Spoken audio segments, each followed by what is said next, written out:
Salam, mən Arxan Şükürov. Bu videoda mən sizə indirect speech bölməsindən ən çox istifadə olunan test tipləri ilə bağlı danışacağam. Deməli, bu mövzuya başlamazdan əvvəl mən tövsiyə edirəm ki, əvvəla 4 vacib qaydaya diqqət yetirək. Bu 4 vacib qayda demək olar ki, indirect speech bölməsinin testlərinin bir 60-70% yazması sizə kömək edəcək. Deməli, birinci qaydamız when what time-dan sonra bitmiş zaman işlənməz.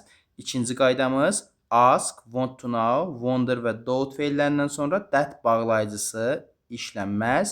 Üçüncü qaydamız baş cümlə, yəni birinci cümlə keçmiş zamandadırsa, budaq cümlə mütləq, baxın, mütləq keçmiş zamanda olmalıdır. Dördüncü qaydamız budaq cümlədə söz sırası nəqli cümləyə uyğun olmalıdır. Yəni bu ikinci cümlədə bizim əlavə edəcəyimiz cümlədə söz sırası nəqli cümləyə uyğun olmalıdır. Hətta cümlə sual cümləsi olsa belə, burada yazmaq istəmişəm. Sual cümləsi olsa belə. Deməli, testlərə bir-bir baxaq. Deməli, Helen wanted to know. Burada əvvəla wanted to know, wanted it. İdi var. İdi varsa biz bilirik ki, artıq keçmiş zamandadır və bizim qaydamız belə deyirdi ki, üçüncü qaydamız belə deyirdi ki, baş cümlə keçmiş zamandadırsa, budaq cümlə mütləq keçmiş zamanda olmalıdır. Yəni, belə ki, biz gələcək zamanda və ya indiki zamanda olan bir cavab varsa, bunu variantlar arasında çıxacaq. Deməli, baxırıq, burada bir dənə gələcək zaman görürük, will.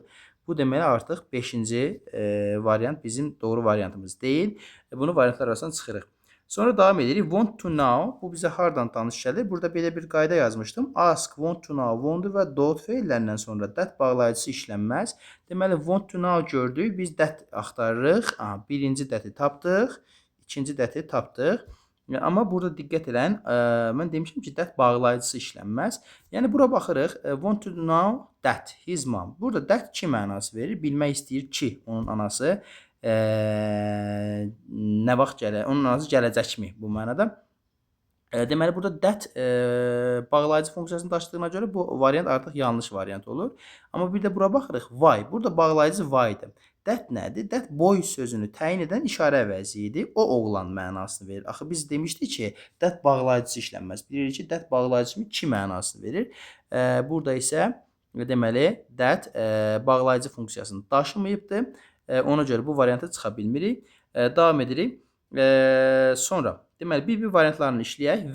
When görəndə bizim yadımıza nə düşür? When-dən sonra bitmiş zaman işlənməz. When-i görürük, analiz edirik. Had been delivered. Keçmiş bitmiş zamanın məhsulundadır bu variant. Amma bizə bitmiş zaman lazım deyildi. Burada dedik ki, when-lə bitmiş zaman işlənməz. Bunu da variantlar arasından çıxdıq. Gəlirik, ikinci varianta çıxmışıq. Üçüncü varianta gəlirik. If işlənə bilər and would invite her to birthday party. Yaxşı, keçmiş zamanda bu would invite keçmişə nəzərən gələcək zamandır, uyğundur. Sonra söz sırası məsələsi dedik ki, budaq cümlədə nəqli cümlənin söz sırası olmalıdır. Yəni, burada nəzərə tutduğumuz nədir? Deməli, budaq cümlə daxilində mübtəda plus xəbər olmalıdır. Baxın, and would invite. Mübtəda plus xəbər ardıcılığı gözlənilibdir. Bu doğru variantdır. Bəs necə olsaydı gözlənilməyəcəkdi? Deməli, would-u keçirəcəkdilər and-in əvvəlinə. Olacaqdı if would and invite her to her birthday party. Onda bu variant yanlış olacaqdı. Dördüncüyə baxırıq. Where bağlayıcısı ilə bağlı hər hansı bir punktumuz yoxdur bizim. His father was. Baxın, söz sırası düzgündür. His father sonra xəbər. Necə səhv olacaqdı? Yazacaqdılar. Where was his father. Ona görə bu variant doğrudur. Gəlirik 5-ci varianta çıxmışıq. Onsuz da 6-cı varianta. Məsələn, 6-cı variantda problem nədir? Baxırsınız, where ilə bağlı hər hansı bir punktumuz yox idi.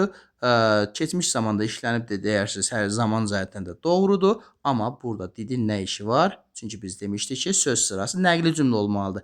Did köməkçi feili nə vaxt mübtədanın əvvəlinə keçirdi? Sual cümləsində keçirdi. Ona görə bu yanlış variantdır. 7-ci variantda how had and done it. Yenə burada had köməkçi feili niyə and-dən əvvələ keçibdir? Deyirik axı, söz sırası nəqli cümləyə uyğun olmalıdır. Köməkçi feil isə mübtədanın əvvəlinə keçir. O halda ki, cümlə sual cümləsi olsun. 8-ci testə baxırıq. Why Ben hadn't invited her? Yaxşı, why ilə bağlı punktumuz yoxdur. Ben hadn't invited her. Keçmiş zamandadır.